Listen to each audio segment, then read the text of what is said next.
Hi everyone, I am Rebecca from ChemKnits, and I'm here today with another yarn glazing video. But before I talk about the project, I want to wish a huge happy birthday to today's lab partner, Lene. Lene, thank you so much for being my lab partner today, and I hope that your birthday will be really awesome. In the past, when I have glazed yarn, I would dye a variegated color and then do the glazing step on top of that. But when I recently did a video where I glazed yarn and then speckled on top of it, that got me thinking, why don't I try to create that glazed base first and then layer color on top of it? Because then I have control over where I see that color showing through more or less based on the amount of color I see in the glazed yarn already. And so I'm not sure how well this will or won't work, but it does seem like a reasonable idea to me, and I'm really excited to see how things go. Now, it's very possible that by glazing yarn with navy first, it's going to make it hard to see where I'm putting the other colors, but we'll figure that out. Of course, what is glazing yarn? A glazed yarn is yarn where you feel like the color is just at the surface and you can see what's going on beneath it. Sort of like how if you have a glazed donut, you have that thin layer of like a icing, but you can see the color of the dough beneath it. And it's just a really fun layered color effect. One that I've played with colors that break really dramatically, and also, as I mentioned previously, glazing over an already dyed colorway. And so I'm very excited to see how this different kind of layering it will turn out. In my 12 quart stainless steel pot, I have 32 cups of water, and I'm gonna add 1 slightly overflowing cup of white vinegar. I want high acid for glazing because we want the dyes to strike the yarn really quickly and shallowly.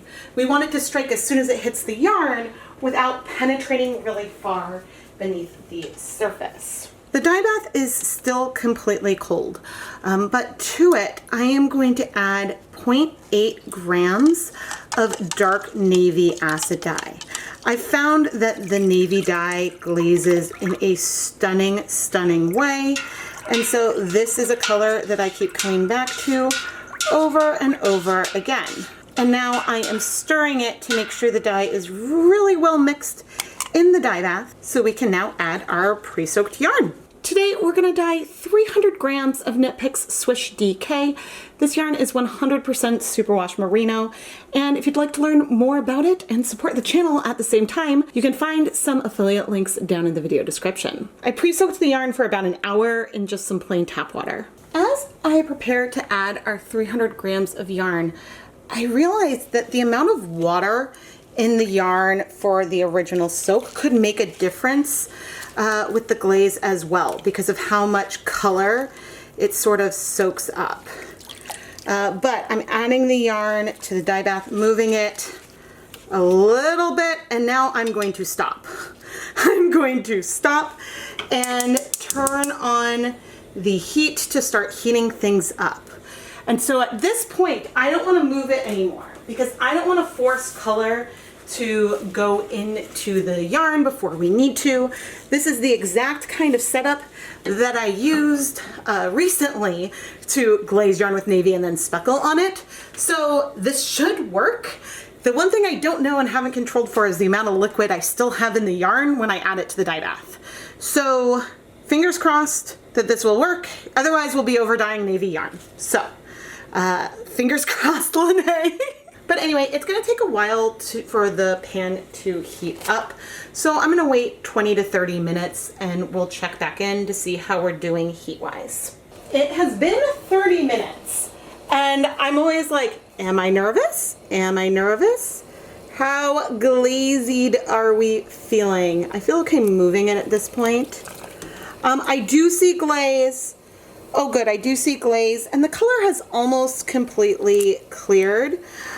We will be dyeing it again, so we don't need a ton of heat. I was thinking about removing it, but I am gonna leave it in for another 20 minutes and then I'll let it cool off in the pot for a while, because since I'm not gonna be able to dye the next stage for a couple of hours anyway, we may as well absorb every last bit of navy we can get onto the surface of the yarn. So yeah, I'll leave it here 20 more minutes, then turn off the heat. We're steamy. I'm not even gonna check right now. Just gonna turn off the heat, leave it in here to cool for a few hours until we're ready to do the next stage. I just got a new light for my microwave and it is very, very blue. So apologies for that, but at least this part is not gonna be in darkness anymore. But let's take the glazed yarn out of the pan. And so I can show you what I mean by glaze. So when you're looking at the yarn, you can see that it's navy, but you can also kind of see the more pastel navy beneath the surface. It doesn't feel solid. And so when we layer these other colors on top of it, we should get a feeling of some navy with the other colors sort of showing through almost beneath, even though we're layering those other colors on top. And so I'm gonna take our 3 stains out of our completely cooled dye bath, which again, it didn't need to cool completely, but that's sort of what my schedule allowed, and arrange it in this 4-inch deep, full-size catering steam pan. And my plan for this layer is I'm going to, not to speckle, but I'm going to layer on dry powder and then sort of work it through with a spoon versus making some stock solutions, because that is a technique that works rather well. But for our water, I'm coming with some of our pre-soak, and I'm adding enough so that way the yarn is nice and submerged. So when I add the dye and work it through, it should spread through pretty well.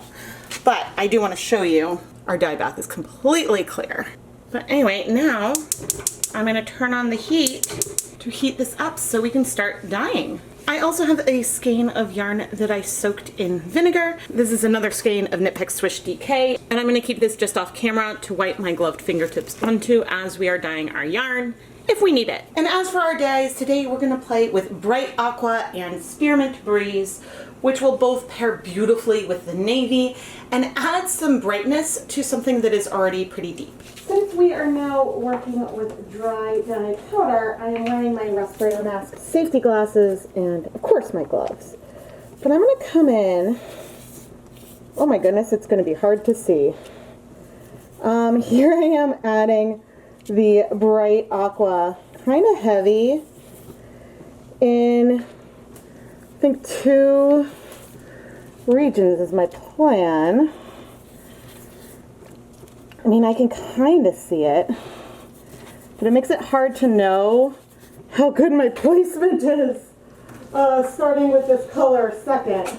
Okay, and now I'm coming in with my spoon to help move the color through. But yes, it's going to be hard for me to feel the coverage, and so I think I may need to switch gears, but we'll see. We'll try one layer like this, and if it's too hard for me to see, then we can switch to liquid dyes to layer on. I mean, I can see it a bit better down there. Actually, I can see it a little better on the monitor than I can in person. Okay. It's also possible that things might be striking a bit too very quickly because we have such high acid present. Okay, so that's some Spearmint Breeze.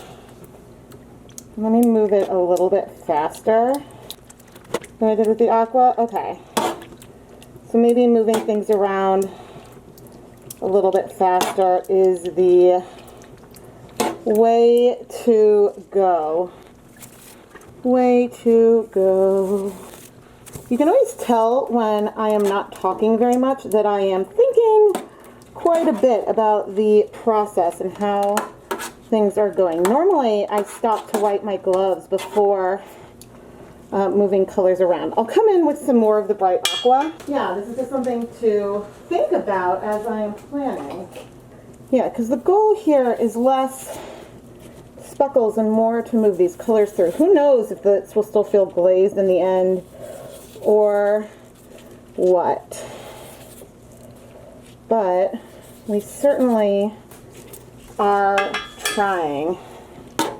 And I'm using my left hand to work these colors through because I still have dye here that I want to work through with the yarn mop. I have no idea how many layers these colors are going through. The Spearmint Breeze, oddly, is turning a lot more of a green. And the bright Aqua is looking like aqua and sort of teal.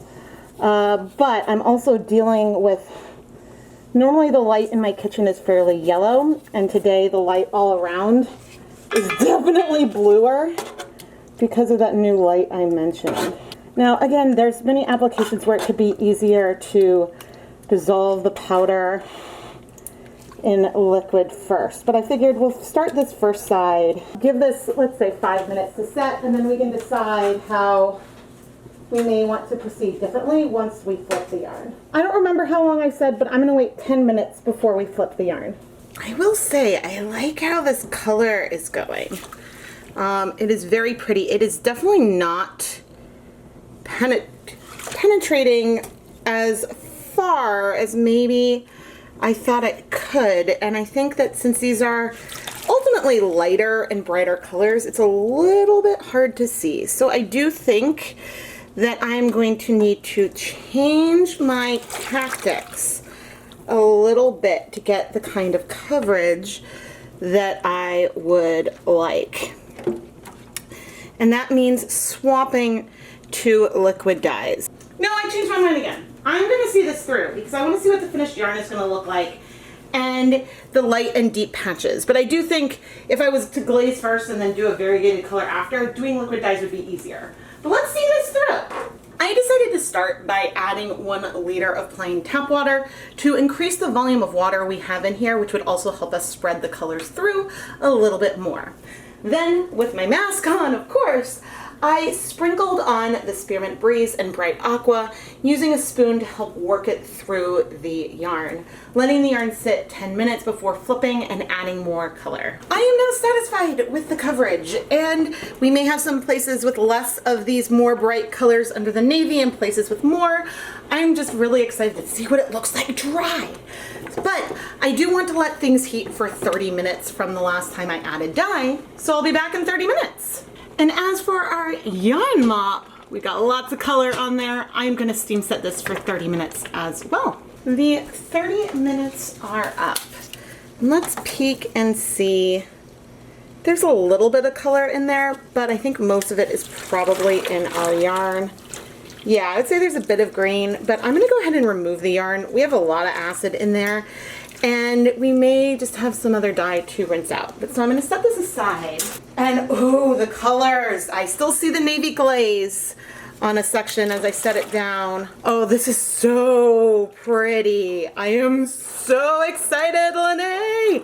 All right, I'm gonna set it aside to cool so we can wash it. But let me see. I don't think it does it justice over here, but it is gorgeous. Oh my goodness, this is so pretty. But let's wash all of the yarn. Seeing it in more natural light, away from the stove, has me really, really enraptured with it. And I cannot wait to give you all a better look of it once it is dry. Well, and to see that for myself. Of course, I am also curious if we're gonna see some bleeding. Oh my goodness, I should zoom back out. Sorry about that. There's a hint of some color in here, but that's not surprising given that there was a hint of color left in the dye bath. So I'm gonna add some dish soap and fill this basin up with water. And I'm gonna let things sit for a couple of minutes. All right, it has been a little bit of time and things are not worse. So that is always good. If after a long soak there's a lot more color, that's when I would worry. But let's give it another rinse because we let everything sort of come out. Okay, let us see. And I am washing all 4 skeins at once, but actually we are significantly improved. So I'm gonna keep rinsing this out, but oh my gosh, look at the green underneath the navy. I just whispered. I don't even know if the video picked that up, but look at the green under the navy. It is glorious. Maybe less aqua and more like blue and green, but oh man, I'm obsessed with this colorway. But anyway, I'm going to finish washing this. If the water does not run like completely clear after a few rinses, I will come back. But otherwise, I'm going to put it through my spin dryer and hang it up to dry so we can see the finished yarn. Honey, all of this yarn is so amazing. And I need to go like snap it and organize it a little bit, but I'm just so excited that I couldn't wait to share it all. Check out the glaze that we have. The navy glaze over the aqua and over the mint is just so pretty. You can really feel the layer of colors that were there, and I am so happy with it. As fun as it was to do the glaze first, it did make it hard to see where I was adding the colors. And so I think that if you wanted to do the glazing first and then a color placement on top of that, I would recommend using liquid dyes versus powder as I tried here, just because it was a lot harder to see what was going on. Or it would be worth dyeing the variegated layer first and then over dyeing it with the glaze. Just because, again, it's easier to see what's going on. And when you want a lot of coverage of that variegatedness, I think that that would be a good way to do it. But just the way that the navy is sort of on top of the color, I'm not sure how well it comes through, but like in some of these areas, it looks airbrushed. And that is that glaze that we love. Now, I do think it would be fun to glaze yarn and then dip dye it, but again, I mean, I think that it just does make more sense to do the whatever layer you want to do first and then add the glaze on top. Now, I think I mentioned towards the beginning, but not every color works as well for glazing. The navy works really well, which is why I tend to use it. Plus, I love the way that it looks in combination with other colors. Black does work as well, and it's possible that there's some other colors that may strike fast enough, some other dark colors that would work beautifully also. But there are some deep colors that take a lot of time to strike, and so the longer a color takes to strike to yarn, the more likely you are to not feel that two-toned glaze type effect. The one plus side of doing the glaze first is that in more real time you can get a feel of what the colors are going to look like when mixed with your glaze color. And so that is something that is a benefit. And so in general, for glazing, I would say that to have the most contrast as possible, I recommend having your, I guess, underlayer being brighter, lighter colors, and then the overlayer being something that is deeper. But that's not to say that, ooh, we could probably get a really fun like pink glaze over a yellow, but yellows in general are pretty light. So there are a lot of things we can try. But a glaze with pink orchid, that strikes pretty fast, so that's one that could work pretty well, maybe. I'll have to try that over yellow. I think that needs to happen. The yarn mop is a lot of fun and really shows the brightness that we got with the mint and the aqua. But I think I used a fair amount of the colors in the end. And so we weren't really in the more like pastel version of those colors. I think we ended up somewhere a little bit more saturated with the two of them, which because of the application technique I chose, that's why it was just sort of hard to see what was going on. But this brings another idea that editing Rebecca should write down. What if we did a yarn mop like this and then glazed it? How would that turn out? That could be really cool as well. You can just see the wheels in my mind are spinning. And I have a feeling that as we go through the summer, there are going to be a lot more glazing videos coming up. Just call it a hunch. Lene, thank you so much for being my lab partner for this episode of Dyepot Weekly, and happy birthday! I hope that you really love your yarn and that you're having a wonderful, wonderful birthday. And if any of you would like to learn more about how you can become a lab partner, go and check out the listings in the ChemKnits Creations Etsy shop. I can't promise that your lab partner video will come out on any particular date, like that it would fall on your actual birthday, but if I do have openings around then I can try to get it close. Or I can try to have it come after a certain date if the video is a surprise for someone else. Please message me on Etsy to talk about it because it all depends on the availability in my schedule. Sometimes I'm more flexible than others, and so yeah, feel free to reach out and chat if you want to learn more about becoming a lab partner. So Lene, thank you so much again. Clearly, I need to do more glazing. I always need to do more glazing. And eventually, I will do some of these ideas I have on colors that aren't navy. It's just the setup that I have for navy is working so well that I am feeling very confident in my ability to use that navy and to do that glaze. And so that is why I will keep using it, at least for the next few projects, probably, because I'm very glad that I have a system that now works for me. But my tap water does run slightly acidic, and you might find that conditions and recipes that give a certain effect on the same yarn base for me may work differently for you. So you might find that you need to shift the amount of acid a bit to have something like this work for you. And so I throw that in as a troubleshooting note. But anyway, I am Rebecca from ChemKnits, and I love to push myself to try different ways to apply color to yarn and to do things sometimes not in the order that I might originally try to do it, because you never know when you'll come up with something really magical. And well, technique-wise, I think I would mess around with it a bit, but I think this color combination is beyond magical. And so for that, I am very thrilled. Thank you so much for watching.